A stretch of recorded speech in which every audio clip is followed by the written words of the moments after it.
Sa pagdiriwang ng kaarawan ni Mommy Pinty ngayong November 1. Masayang sinalubong ito ng pamilya Gonzaga.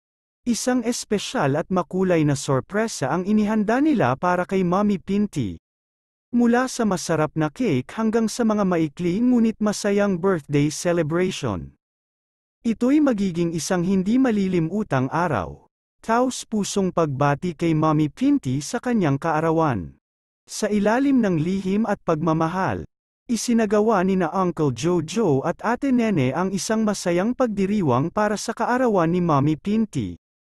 Ngayong araw ng Nobyembre, nagkaroon sila ng masayang handaan at sorpresa para kay Mommy Pinty. Ang araw na ito ay puno ng pagmamahal, pasasalamat, at mga masasayang alaala na magpapatuloy habang tumatanda si Mommy Pinty. Happy birthday, Mommy Pinty!